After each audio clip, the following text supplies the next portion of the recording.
السلام علیکم۔ آپ دیکھ رہے ہیں مکس اسٹوری چینل۔ کہانی جنت کے پتے پیش کی جا رہی ہے، جس کو لکھا ہے نمرہ احمد نے۔ وہ نہیں سمجھا تھا۔ اللہ اللہ، وہ نہیں سمجھا تھا۔ اس کا دل زور زور سے دھڑکنے لگا۔ جہان نہیں سمجھا تھا۔ وہ کہنا چاہتی تھی، چلانا چاہتی تھی، جہان اس سے مت پوچھو، پلیز جہان، اسے گھر سے نکال دو، اسے کچھ دے مارو، مگر اسے یہاں سے بھیج دو۔ مگر سارے الفاظ حلق میں دم توڑ گئے۔ آپ کے گھر کی چیز ہے تو آپ ضرور دیکھنا چاہیں گے، اور اس کے بعد آپ فیصلہ کریں کہ آپ مجھے اپنی کمپنی میں کس حیثیت سے کام کرنے دیں گے۔ لاؤنج میں خاموشی تھی، سب سن رہے تھے، بس وہی دونوں بول رہے تھے۔ حیا کا سانس آہستہ آہستہ رکنے لگا، دم گھٹ رہا تھا، فضا میں آکسیجن کم ہو گئی تھی۔ مگر اس میں ہے کیا؟ وہ رہا ٹی وی، اور وہ اس کے نیچے ڈی وی ڈی رکھا ہے۔ اس کو لگا کر خود دیکھ لو، بہت انجوائے کرو گے۔ اس نے سی ڈی جہان کو پکڑائی۔ حیا کے نتنوں سے آکسیجن کا کوئی جھونکا ٹکرایا تھا۔ سانس، خوشگمانی، امید۔ ایک کرن نظر آئی تھی کہ جہان سی ڈی ہاتھ میں لیتے ہی توڑ دے گا اور ولید کو دے مارے گا۔ جہان نے ذرا تذبذب سے سی ڈی کو دیکھا اور پھر اسے تھام لیا، مگر اس نے اسے نہیں توڑا۔ اس نے سی ڈی کو کور سے نکالا، الٹ پلٹ کر دیکھا، اور پھر سر اٹھا کر ولید کی طرف متوجہ ہوا۔ آر یو شور کہ اس میں ایسا کچھ نہیں ہے جو کسی کی توہین کا باعث بنے؟ کیا میں واقعی اسے سب کے سامنے چلا دوں؟ اس میں جو ہے وہ سب سچ ہے، کوئی فکسنگ نہیں ہے۔ چلاؤ، ضرور چلاؤ۔ جہان نے سی ڈی پکڑے پکڑے تایا ابا کو دیکھا۔ وہ اسی الجھی ہوئی نگاہوں سے اسے دیکھ رہے تھے۔ کسی کی سمجھ میں کچھ نہیں آ رہا تھا کہ یہ اچانک ہو کیا رہا ہے۔ اس طرح اچانک ولید کا آنا، پھر ان سب سے کہنا کہ وہ ان سے کوئی بات کرنا چاہتا ہے، اور پھر یہ سی ڈی وغیرہ۔ جہان نے مڑ کر ایرم کو دیکھا۔ کیا میں اسے چلا دوں؟ اس نے ایرم سے اجازت مانگی تھی۔ وہ اس سے کچھ پوچھ رہا تھا۔ کیا اسے احساس نہیں تھا کہ یہ سی ڈی ایرم نے ہی تو ولید کو دی ہوگی، اور اسی لیے ایرم نے نہایت ہی بے نیازی سے شانے اچکائے، جیسے کہہ رہی ہو میری بلا سے۔ البتہ اس کی آنکھوں میں مسکراہٹ سی تھی، شو ٹائم کی مسکراہٹ کہ اب آئے گا مزہ۔ جہان نے پھر ولید کو دیکھا، جیسے خود بھی متذبذب تھا کہ اسے سی ڈی چلانی چاہیے یا نہیں۔ جہان نے ایک سپاٹ سی نگاہ اس پہ ڈالی اور پھر اوکے کہتا ہوا مڑا۔ اس کے قدم دیوار میں لگے ٹی وی کی طرف اٹھ رہے تھے۔ کچن کی کھلی کھڑکی سے ہوا کا جھونکا آیا، اور آدھی کھلی دیوار پر لٹکتے ونڈ چائم کی لڑیاں گول گول گھومنے لگیں۔ اسٹک اور کانچ ٹکرائے، خاموشی میں مدھم سا نغمہ بج اٹھا، ماتم کا نغمہ، سوگ کا نغمہ۔ جہان نے ایک قدم مزید ٹی وی کی طرف بڑھایا۔ باہر بادل زور کے گرجے، بجلی چمکی، اور حیا کے ہاتھ سے جنجر بریڈ ہاؤس کی ٹرے گر پڑی۔ ہلکے سے ٹھک کی آواز سے ٹرے اوندے منہ زمین بوس ہوئی۔ کوئی اس کی طرف متوجہ نہیں ہوا تھا۔ وہ سب اس سی ڈی کی طرف دیکھ رہے تھے کہ آخر اس میں ایسا کیا ہے جسے دکھانے کے لیے ولید اتنا بے چین ہو رہا تھا۔ جہان آہستہ آہستہ چلتا ٹی وی کی طرف جا رہا تھا۔ حیا کا ٹوٹا ہوا جنجر بریڈ ہاؤس اس کے قدموں میں گرا پڑا تھا، لیکن اسے پرواہ نہیں تھی۔ وہ بس سانس روکے لاؤنج میں بیٹھے نفوس کو دیکھ رہی تھی۔ ابا، روحیل، جہان، باپ، بھائی، شوہر، کوئی اس کے ساتھ نہ تھا۔ کوئی اسے اس پرائے مرد بلیک میلر سے بچا نہیں سکتا تھا۔ مگر کیا واقعی کوئی نہیں تھا؟ اللہ تعالیٰ! اس نے زور سے پکارا۔ اللہ کا نام وہ واحد نام ہوتا ہے جس کو بولنے کے لیے ہونٹ ہلانے کی ضرورت نہیں ہوتی۔ اس نے بھی نقاب تلے بند ہونٹوں پیچھے زبان ہلا کر اسے پکارا تھا۔ اللہ تعالیٰ، میں بہت اکیلی ہوں، میرے پاس اس وقت کوئی نہیں ہے جسے میں پکار سکوں۔ جہان اب ٹی وی کے پاس پہنچ چکا تھا۔ حیا کے دل پہ پڑتا بوجھ اب بڑھتا جا رہا تھا۔ صرف آپ ہیں جو میری مدد کر سکتے ہیں۔ آپ دیں تو کوئی چھین نہیں سکتا۔ جہان نے ٹی وی کا بٹن آن کیا اور پھر ریموٹ سے ڈی وی ڈی چلایا۔ اب ٹی وی اسکرین نیلی نظر آ رہی تھی۔ آپ چھین لیں تو کوئی دے نہیں سکتا۔ جہان نے جھک کر بٹن دباتے ہوئے ڈی وی ڈی کی پلیٹ باہر نکالی۔ دفعتاً ریموٹ اس کے ہاتھ سے پھسل پڑا۔ ماربل کے فرش پہ ریموٹ گرا تھا۔ چند لمحے مزید گزرے۔ میری مدد کریں، مجھے اکیلا نہ چھوڑیں۔ جہان ریموٹ اٹھا کر پھر سیدھا ہوا۔ کاش ریموٹ ٹوٹ جاتا، مگر وہ نہیں ٹوٹا تھا۔ ہر چیز اس کے خلاف جا رہی تھی۔ جہان نے خالی سانچے میں سی ڈی رکھی اور اسے واپس دھکیلا۔ مجھے ان لوگوں کے سامنے رسوا نہ کریں۔ اسکرین پر مینیو لکھا آ رہا تھا۔ جہان نے ذرا پیچھے ہو کر ریموٹ سے پلے کا بٹن دبایا۔ مجھے رسوا نہ کرنا، پلیز ہیلپ می، پلیز۔ حیا نے آنکھیں بند کر لیں۔ شاید سی ڈی نہ لگے، وہ اندر پھنس جائے، شاید، مگر چند ہی لمحوں بعد اسے گانے کی ٹون سنائی دی تھی، شیلا کی موسیقی۔ اس کے قدموں تلے سے زمین سرکنے لگی تھی، سر سے آسمان ہٹنے لگا تھا۔ اسے لگا وہ ابھی گر جائے گی، وہ ابھی مر جائے گی۔ ویڈیو لگ چکی تھی، سب دیکھ رہے تھے۔ وہ خواب نہیں تھا، حقیقت تھی۔ وہ ایک بار پھر رسوا ہونے جا رہی تھی۔ ساری ریاست، ساری اطاعت، سب بیکار گیا تھا۔ رسوائی، گناہ، وہ اس کا پیچھا کبھی نہیں چھوڑیں گے۔ وہ قبر تک اس کے پیچھے آئیں گے۔ اس نے اپنی سرخ ہوتی بند آنکھیں کھولی۔ لاؤنج کا منظر دھندلا رہا تھا۔ اس نے ابا کے چہرے کی طرف دیکھنا چاہا، جو بہت شوقڈ سے اسکرین کو دیکھ رہے تھے۔ اس نے اپنے باپ کو سرے بازار بے عزت کر دیا تھا۔ اس نے روہیل کا چہرہ دیکھنا چاہا، جسے سمجھ نہ آ رہا ہو کہ یہ کیا ہو رہا ہے۔ اس نے تایا ابا کے چہرے کو دیکھنا چاہا، غیظ و غضب، غصہ، پریشانی کی تنی نسیں، سرخ پڑتا چہرہ۔ اس نے سائمہ تائی اور اماں کا چہرہ دیکھا، ہکا بکا۔ گانا اسی طرح چل رہا تھا۔ اس نے نتاشا کے چہرے کو دیکھا۔ وہ بڑے ستائشی انداز میں اسکرین کو دیکھتی ایکسائٹڈ سی آگے ہو کر بیٹھی تھی۔ کوک کا کین اسی طرح اس کے ہاتھ میں تھا۔ اس کی نگاہیں نتاشا سے ہوتی ہوئی جہان کے چہرے پہ پڑیں۔ جہان وہ واحد شخص تھا جو ٹی وی نہیں دیکھ رہا تھا۔ وہ صرف چپتی ہوئی نظروں سے ولید کو دیکھ رہا تھا، اور ولید، تب اس نے دیکھا ولید کا چہرہ سفید پڑا ہوا تھا، اتنا سفید جیسے کسی نے پینٹ کر دیا ہو۔ اسی پل اس نے ایرم کو دیکھا، اس کا چہرہ بھی اتنا ہی سفید۔ یہ کیا؟ ایک دم سے حیا نے گردن گھما کر اسکرین کو دیکھا۔ نقاب تلے اس کے ہونٹ ذرا سے کھلے، آنکھوں کی پتلیاں بے یقینی سے پھیلیں۔ اسے لگا وہ کبھی سانس نہیں لے سکے گی۔ گانا وہی تھا، میوزک بھی وہی تھا، سی ڈی بھی وہی تھی، مگر منظر نہیں۔ یہ شریفوں کا مجرا نہیں تھا، نہیں، یہ اس کی ویڈیو تو نہیں تھی، یہ تو ایرم اور ولید۔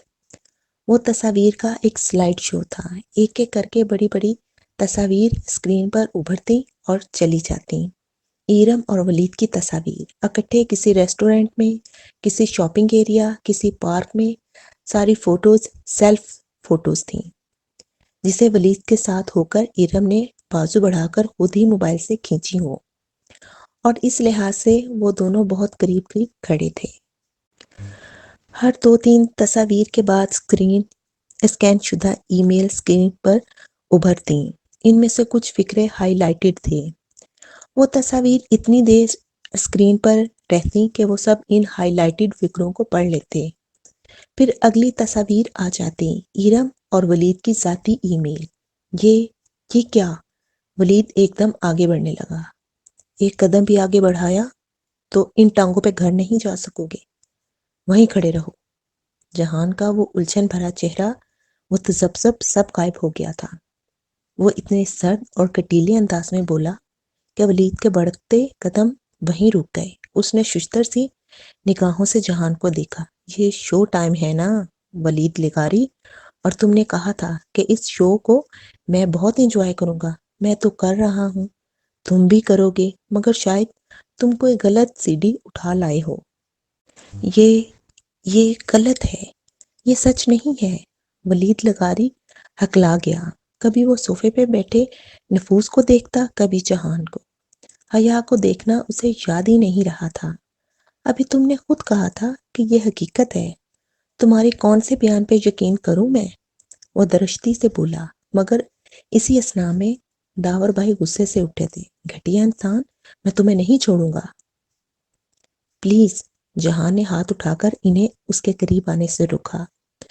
ہاتھ کا استعمال مجھے بھی آتا ہے، مگر یہاں خواتین بیٹھی ہیں، اس لیے اس آدمی سے میں خود نبٹ لوں گا بعد میں۔ اور ابھی اس نے انگشتے شہادت اٹھا کر قہر آلود نگاہوں سے ولید کو دیکھتے تنبیہ کی، ابھی تم یہاں سے اپنی شکل گم کر لو، تم سے میں بعد میں ملوں گا، کیونکہ یہ سی ڈی میرے پاس ہے اور تم نہیں چاہو گے کہ تمہارا ہونے والا سسر یا اس کی بیٹی یہ سب دیکھیں۔ سینیٹر عبد الولی کی بیٹی سے رشتہ ہو رہا ہے نا تمہارا؟ ولید لڑکھڑا کر پیچھے ہٹا۔ تایا، ابا، روحیل سب اپنی جگہوں سے کھڑے ہو چکے تھے، بس نہیں چل رہا تھا کہ اس شخص کو گولی مار دیں۔ آؤٹ! سلمان صاحب سب سے بازور بولے تھے۔ ولید اپنی اڑی رنگت اور بدحواس قدموں سے پلٹا۔ سامنے دیوار کے ساتھ لگی حیا کھڑی تھی، اس کے نقاب سے جھلکتی سیاہ آنکھوں میں بھی سکتہ طاری تھا۔ ولید ان آنکھوں میں نہیں دیکھ سکتا تھا۔ وہ تیزی سے باہر نکلا۔ باہر اسی طرح بارش کے قطرے گر رہے تھے۔ ٹی وی اسکرین پر سلائیڈ شو ابھی تک چل رہا تھا۔ ایرم سفید چہرے کے ساتھ وہ دیکھ رہی تھی۔ تصویریں تھیں کہ ختم ہی نہیں ہو رہی تھیں۔ یہ سب فوٹو فکسنگ ہوگی، پھپھو رنجیتا سی بولی تھی۔ حالانکہ تصویریں بہت کلیئر تھیں، مگر تایا ابا اور داور بھائی کے سرخ چہرے۔ وہ ایرم کو کسی طوفان سے بچانا چاہتی تھی۔ تیز بارش تھم چکی تھی، ہلکی ہلکی بوندا باندی جاری تھی۔ کھڑکیوں سے شیشوں پر گرتی ٹپ ٹپ کی آوازیں مسلسل آ رہی تھیں۔ پھپھو کی بات پہ سائمہ تائی کو تقویت ملی تھی۔ یہ سب جھوٹ ہے، الزام ہے میری بچی پہ۔ یہ سب ایرم اور حیا کی تصاویریں تھیں۔ یہ لڑکا کہاں سے آ گیا ان میں؟ وہ اپنی بات منوانے کے لیے زور سے بولی تھی، اور یہ ساری تصویریں حیا کے پاس تھیں۔ اسی نے دی ہوں گی اس لڑکے کو اور نام میری بیٹی کا لگا دیا۔ گھر چلو تم لوگ۔ تایا فرقان قہر برساتی نگاہ سے ان کو دیکھتے ہوئے بولے تھے۔ میری بات سنیں، یہ حیا کے پاس تھیں تصویریں، اس لیے وہ لڑکا بار بار حیا کا نام لے رہا تھا۔ میری بیوی کا نام مت لے ممانی۔ ابا سائمہ تائی کی بات پہ ناگواری سے احتجاج کرنے ہی لگے تھے کہ وہ جیسے غصے سے کہتا ان کے سامنے آ کھڑا ہوا تھا۔ یہ تصویریں شاید آپ کو اپنی بیٹی کے لیپ ٹاپ سے بھی مل جائیں گی، مگر میری بیوی کا نام اگر کسی نے لیا تو مجھ سے برا کوئی نہیں ہوگا۔ وہ اتنی سختی سے انگلی اٹھا کر بولا تھا کہ سائمہ تائی آگے سے کہہ نہ سکیں۔ فاطمہ اور پھپھو نے افسوس سے ایک دوسرے کو دیکھا، جیسے سمجھ نہیں آ رہی کہ کیا کریں۔ گھر آؤ تم لوگ۔ تایا ابا نے بہت ضبط سے سرخ پڑتی نگاہوں سے بیوی کو اشارہ کیا اور لمبے لمبے ڈنگ بھرتے باہر نکل گئے۔ داور بھائی فوراً باپ کے پیچھے لپکے۔ ابا یہ سب میں نے نہیں، یہ حیا نے۔ ایرم نے ان کو آواز دینی چاہی۔ ایرم؟ جہاں نے حیرت اور غصے سے اسے دیکھا۔ تم میری بیوی کا نام ان سب میں کیسے لے سکتی ہو؟ تایا ابا جا چکے تھے۔ ایرم نے بے بسی سے جہان کو دیکھا۔ تمہیں کیا لگتا ہے؟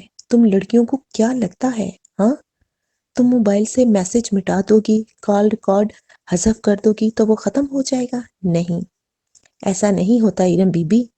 ہر ایس ایم ایس کا ریکارڈ ہوتا ہے، ہر کال ریکارڈ ہوتی ہے۔ ایک دفعہ پھر لو میری بیوی کا نام اور میں تمہیں اپنی ایجنسی سے ولید کے فون پر کی گئی ہر کال کی ریکارڈنگ نکلوا کر دکھا دوں گا۔ میرے لیے یہ بہت آسان ہے۔ ایرم نے خشک لبوں پہ زبان پھیری اور اپنی ماں کو دیکھا، مگر وہ پہلے ہی باہر جا رہی تھیں۔ وہ تیزی سے ان کی طرف لپکی۔ چوکھٹ پہ کھڑی حیا اور اس کے قدموں پہ گرے ملبے کو اس نے دیکھا بھی نہیں۔ لاؤنج میں پھر سے خاموشی چھا گئی تھی۔ سب جیسے ایک دوسرے سے شرمندہ تھے، سوائے نتاشا کے۔ وہ بڑے مزے سے ہاتھ جھاڑتے ہوئے اٹھی، کین سائڈ ٹیبل پر رکھا اور روہیل کو مخاطب کیا۔ Honestly Rohail, you have a very interesting family. حقیقت یہ ہے روہیل، تمہاری فیملی بہت دلچسپ ہے۔ روہیل نے کہتے اسے گھورا اور معذرت خواہانہ انداز میں باقیوں کو دیکھا۔ نتاشا جہان کی سائڈ سے گزر کر سیڑھیوں کی طرف چلی گئی۔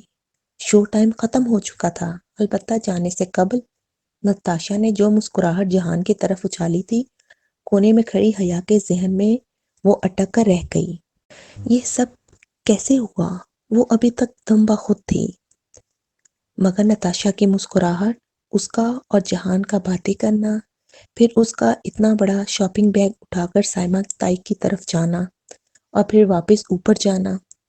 وہ سائمہ تائی کو شاپنگ دکھانے نہیں، ارم کا لیپ ٹاپ اڑانے گئی تھی، ورنہ اسے کب سے تائی سے اتنی محبت ہو گئی؟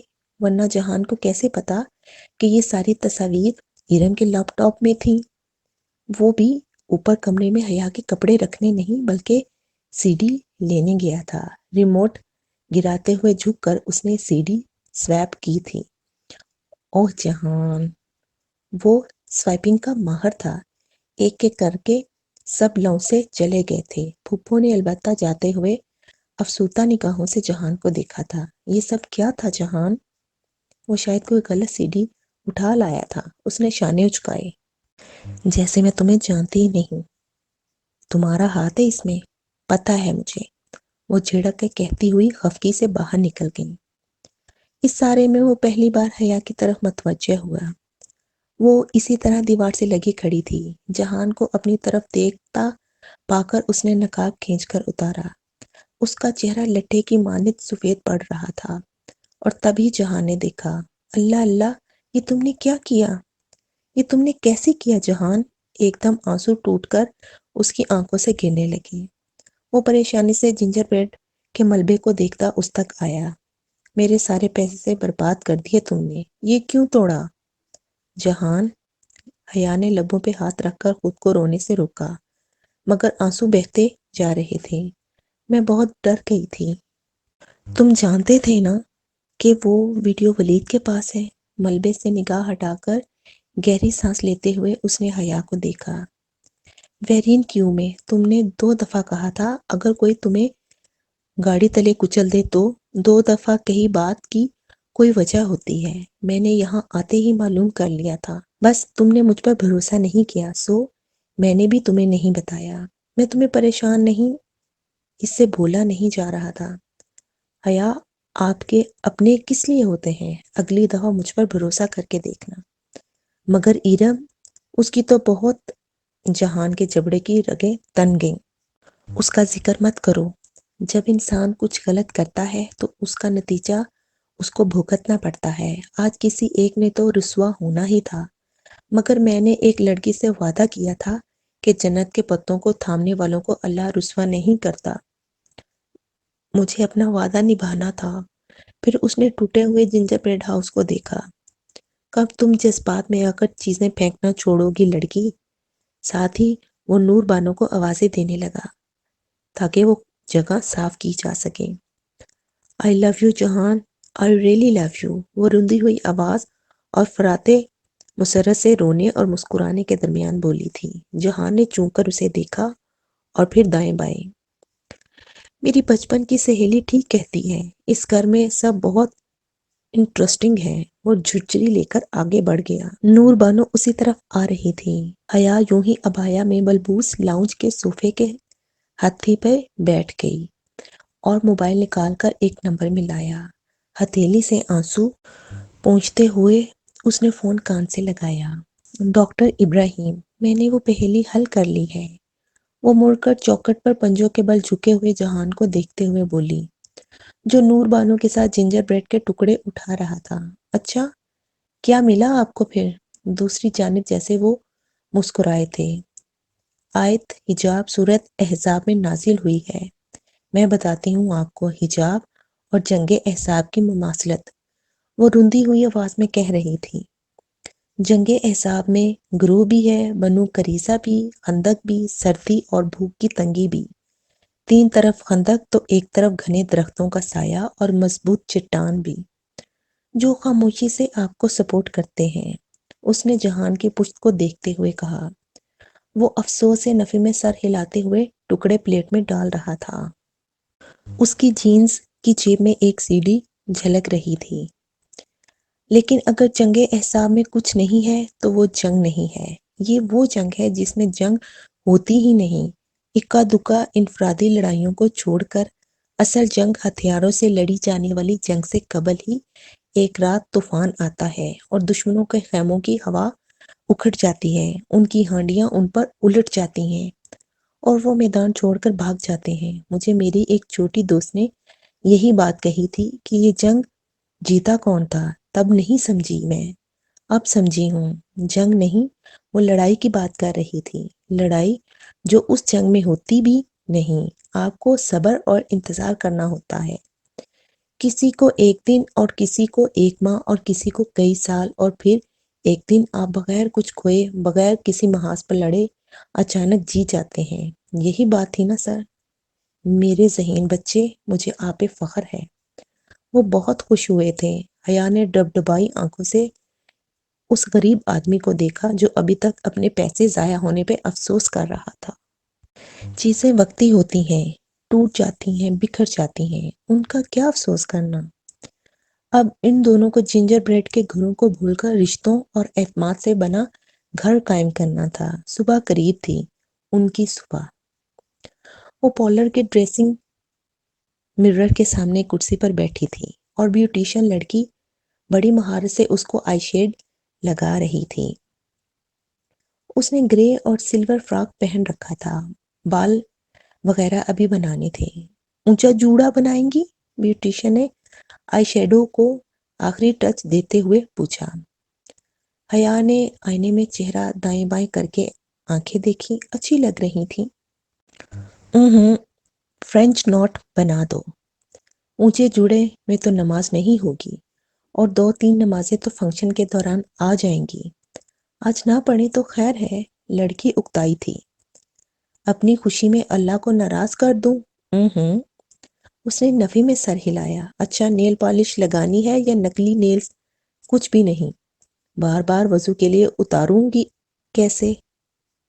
اس نے سادگی سے الٹا سوال کیا۔ اوہ اچھا، نکلی پلکیں تو لگا دوں نا، اللہ کو برا لگے گا۔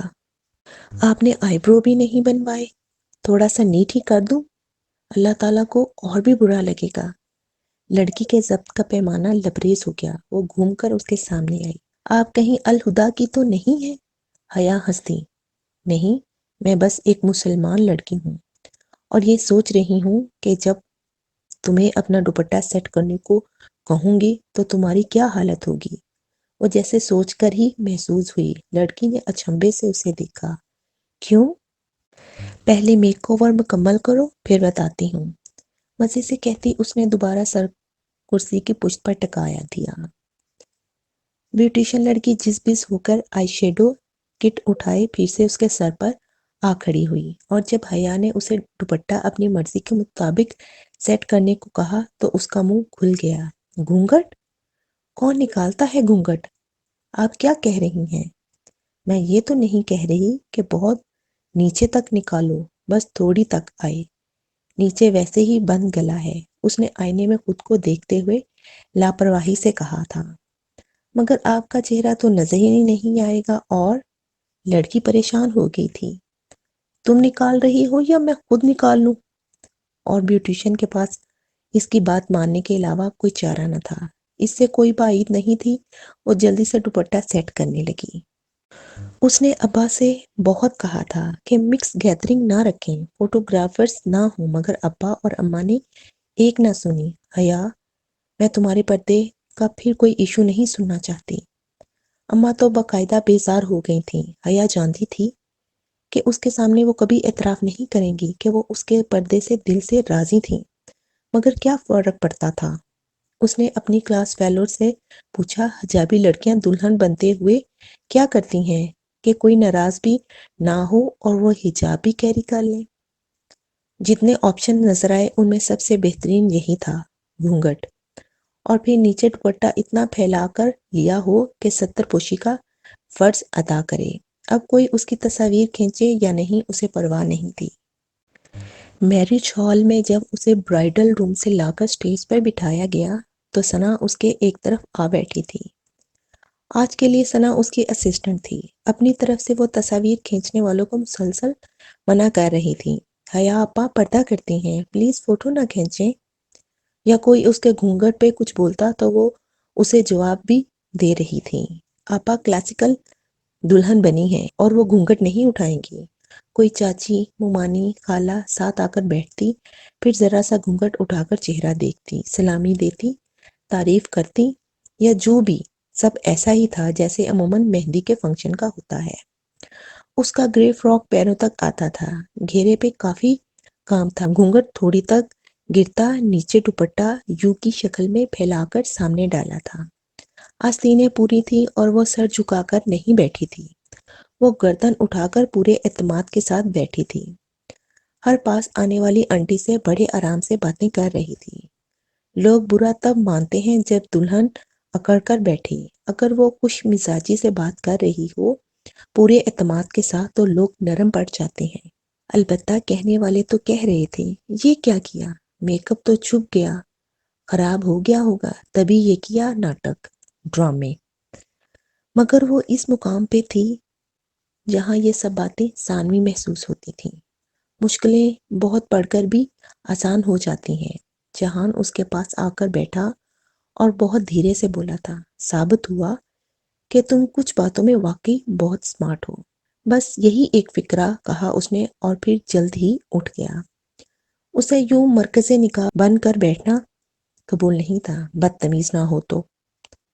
وہ پھر خود بھی زیادہ دیر سٹیج پر نہیں بیٹھی اور واپس برائڈل روم واپس آ گئی۔ یہ نتاشا کا دن تھا اور اب اسے پوری توجہ ملنی چاہیے تھی۔ خیر، وہ پوری توجہ لے بھی رہی تھی۔ ساڑی کی پشت پہ زبردستی اس نے پلو ڈالا ہوا تھا، مگر وہ روہیل کا بازو تھامے مہمانوں کے درمیان ہنستے بولتے گھوم رہی تھی اور فاطمہ کو پھول اٹھ رہے تھے۔ جہان بھائی کہہ رہے تھے کہ وہ ادھر آ جائیں۔ ثنا نے اس کو آواز دی۔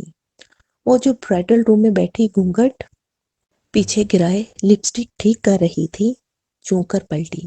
کیا وہ آ رہا تھا؟ اس سے ملنے اس کا دل زور سے دھڑکا۔ ہاں بلا لو، وہ اور ثنا اکیلے ہی تو تھے۔ اچھا ہے، ثنا باہر چلی جائے گی اور وہ دونوں کم از کم بات تو کر سکیں گے۔ 2 دن سے تو وہ نظر ہی نہیں آیا تھا۔ ذرا سی دستک کے بعد دروازہ کھول کر جہان اندر داخل ہوا۔ سیاہ ڈنر سوٹ، بال پیچھے کیے، بالکل جیسے وہ میٹرو میں لگا تھا پہلی بار۔ اب بھی ہینڈسم لگ رہا تھا، بلکہ نہیں، ہینڈسم ایڈیٹ لگ رہا تھا، کیونکہ وہ جو منتظر سی کھڑی تھی، لبوں پہ ذرا سی مسکراہٹ لیے اس کی مسکراہٹ غائب ہو گئی۔ جہان کے ساتھ وہ سوبر اور سادہ لمبی سی ثانیہ بھی تھی۔ حیا مائی وائف اینڈ حیا یہ میری بہت اچھی دوست ہیں اور کولیگ بھی ہیں ثانیہ۔ بہت تہذیب اور شائستگی سے وہ دونوں کا تعارف کروا رہا تھا۔ بہت خوشی ہوئی۔ ثانیہ اسی سوبر سی مسکراہٹ کے ساتھ آگے آئی، مصافحے کے لیے ہاتھ بڑھایا۔ حیا نے بامروت مسکراتے ہوئے ہاتھ تھاما اور ملا کر چھوڑ دیا، پھر ایک شاکی نظر جہان پر ڈالی۔ وہ بس اس لیے اس کے پاس آیا تھا، بدتمیز، بس تمہیں ملوانا چاہ رہا تھا ثانیہ سے۔ اس کے ہسبینڈ دوست ہیں میرے۔ جی، ان سے تو بہت دفعہ مل چکی ہوں، وہ زبردستی مسکراتے ہوئے بولی تھی۔ جہان نے بے ساختہ ماتھے کو چھوا۔ اچھا، حماد نے تو ذکر نہیں کیا۔ ثانیہ نے جہان کو دیکھا، وہ جو اف کے انداز میں ماتھے کو چھو رہا تھا، فوراً سے پیشانی مسل کر ہاتھ نیچے کر لیا۔ ہاں، وہ ہم ڈنر کر رہے تھے تو وہ مل گیا تھا۔ خیر، ہم چلتے ہیں، سی یو۔ وہ حیا کو گھور کر ثانیہ کو راستہ دیتا ہوا سامنے سے ہٹا۔ وہ ناقدانہ نگاہوں سے انہیں جاتے دیکھ رہی تھی۔ تمہارے پاس صابر کا نمبر ہے؟ میں اسے کال کرنا چاہ رہا تھا تو۔ ہاں ٹھہرو، میں تمہیں سینڈ کرتی ہوں۔ وہ دونوں اپنے اپنے سیل فون سامنے کیے باتیں کرتے باہر نکل گئے۔ وہ پیر چٹک کر واپس کرسی پر بیٹھی۔ اس آدمی کا ساتھ زندگی کبھی بھی فینٹیسی نہیں ہوگی، پہلے سے وہ جانتی تھی، مگر اب اس بات پہ یقین بھی آ رہا تھا۔ سب کچھ بہت مشکل تھا اور مشکل ہوگا بھی، مگر خیر وہ ساتھ تو تھے نا۔ آہستہ آہستہ وہ اس سب کی عادی ہو جائے گی۔ اس نے خود کو تسلی دی اور پھر دروازے کی طرف دیکھا۔ ذرا سی جھرری کھلی تھی، وہاں سے میرج ہال کی روشنیاں، لوگوں کا رش، ہنستے بولتے مہمان، رنگ، خوشبو سب نظر آ رہا تھا۔ اس کے تنے سانپ ڈھیلے پڑ گئے، لب آپ ہی آپ مسکرانے لگے۔